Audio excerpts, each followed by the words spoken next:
The United States and Canada, two of the world's closest allies, are now embroiled in a trade war that is impacting ordinary citizens rather than the politicians.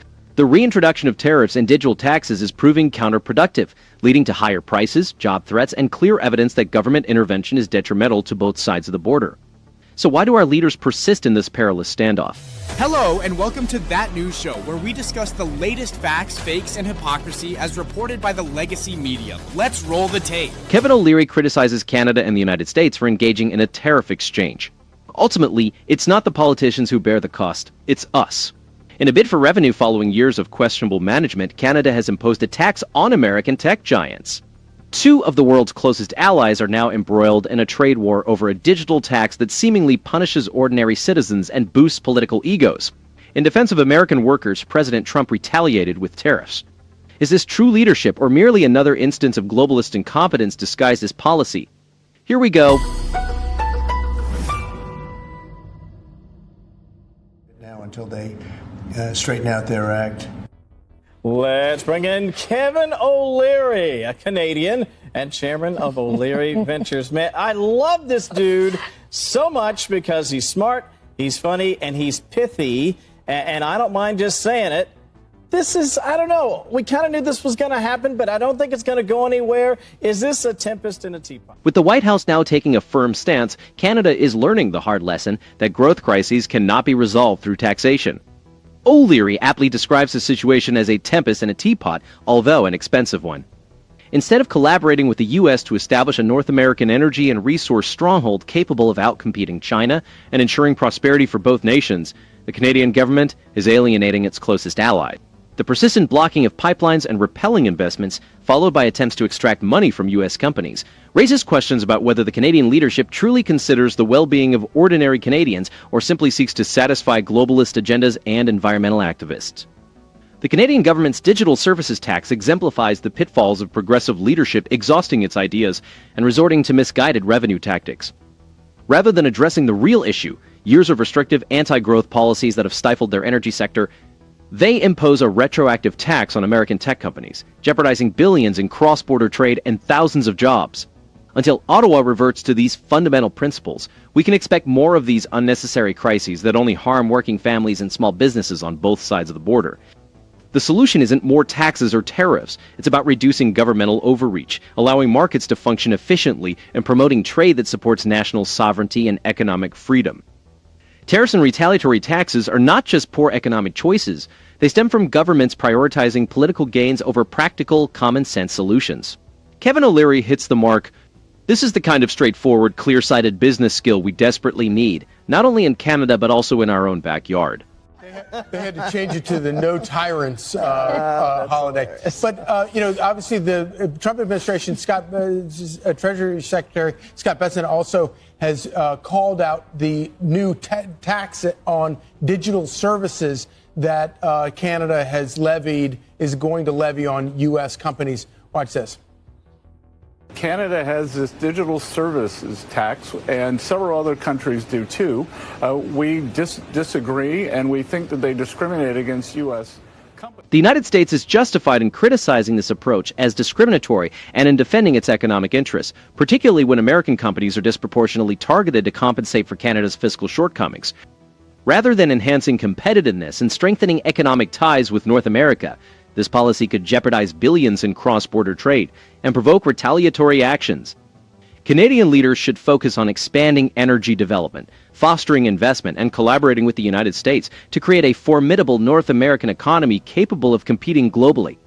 Canada's digital services tax, a 3% levy retroactive to January 1, 2022, primarily targets large tech companies like Amazon, Google, Meta, and Apple.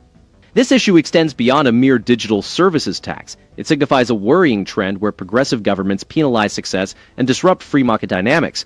This measure, according to Ottawa, aims to ensure fairness but appears more as a desperate attempt to address budget deficits resulting from anti-growth policies and excessive regulation that have hampered the country's energy sector and overall economic health.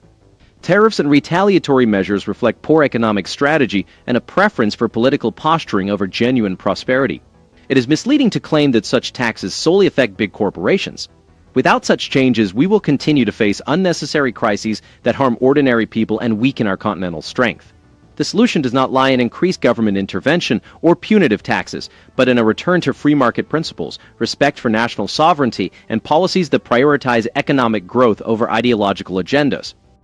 He got a very vicious reaction from Trump, and now he's probably thinking it through the weekend, deciding what to do next, because he definitely wants to get a trade deal done and start to normalize relationships between Canada and the U.S. It's in both sides' benefit. President Trump's swift and decisive response to Canada's digital services tax marks a significant shift in North American trade policy, which has lacked such decisiveness for years. Now, Canadian leaders face a weekend of tough decisions, but one thing is clear. A mutually beneficial trade deal requires both sides to adhere to fair and reciprocal trade principles. Modeled after European policies, Canada's digital tax has already prompted U.S. investigations and retaliatory actions.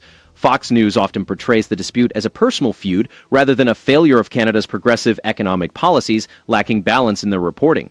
What we need now is not a cycle of retaliatory tariffs or political posturing, but a return to practical, market-driven trade relations. The Canadian government's decision to impose a retroactive 3% tax on American tech companies is not merely a misguided attempt to generate revenue. It's a clear example of overreach that harms both economies. The larger issue at hand is the pattern of government interference and globalist policies that have compromised the economic sovereignty of both nations. Until Ottawa moves away from restrictive regulations and revenue-driven schemes, and until the media offers balanced, fact-based reporting, these unnecessary crises will continue to threaten prosperity on both sides of the border. These are not isolated events, but symptoms of a broader disregard for national interests and economic freedom. Fox News' coverage of this standoff has been uneven. Their use of graphics and interviews effectively simplifies complex trade issues for a broad audience. But if this is going to be the sticking point, it's not worth fighting for this, because it is a tariff on tech companies the same way Europe did it. And the majority of tech that's used in Canada comes from the U.S. It always has. And so I don't think this is a winning strategy for Carney. But as I say, there's a lot of optimism around him because he is not the idiot king. He's a lot more pragmatic. Well, let's see if he is. We definitely have a new president, so that might help in the negotiations as well, because he's good at that art of a deal. Let's look at this, because in New York City, developers are freaking out over Membani's sudden rise. They're worried that he might win. They're looking at ways to, band together to maybe look for an alternative candidate. Explain why developers are so worried about this socialist winning. I'm a developer. Let me explain why. Long-term capital. We need stability on policy. This situation reflects broader issues in Canadian economic policy. The vast majority of digital platforms and services in Canada come from American companies. Ultimately, consumers and workers on both sides of the border will bear the cost. The Canadian government anticipates generating over 7 billion Canadian dollars from this tax over 5 years, but at the cost of cross-border trade and thousands of jobs. Imposing a 3% levy on all digital revenue from Canadian users, retroactive to the start of 2022, is a short-sighted attempt to plug budget holes. Should the United States retaliate with tariffs, the repercussions will spread across Canada's entire export sector, including automotive, agriculture, and manufacturing, industries that depend on stable, open trade with their largest partner. The way forward should focus on less governmental interference, enhanced bilateral trade based on mutual respect and economic freedom, and a return to the principles that have historically driven economic success in both the United States and Canada. The Business Council of Canada has already expressed concerns that such unilateral taxes weaken the economic ties with the United States. Policies like rent freezes and increased corporate taxes send a discouraging signal, driving capital to more welcoming states like Tennessee, Florida, and Texas, where pro-growth policies attract investment and create jobs. When a government imposes tariffs on tech companies, mimicking European policies, it's not merely a bureaucratic dispute, it strikes at the core of economic growth and innovation. Rather than promoting growth by capitalizing on natural resources and fostering investment, policymakers are targeting foreign tech firms to fill fiscal gaps. A clear example of government overreach and a cautionary tale for any country considering similar revenue-raising tactics.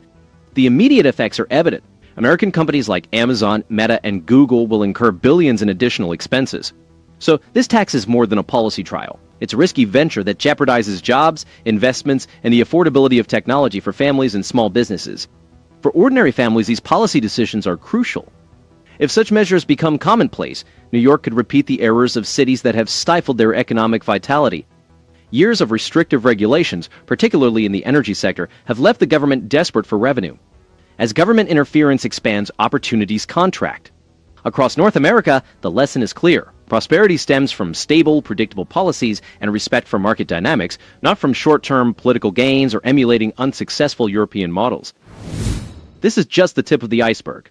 This situation underscores what happens when leaders, particularly the progressive globalists in Canada, lose sight of their constituents and seek approval from international elites instead.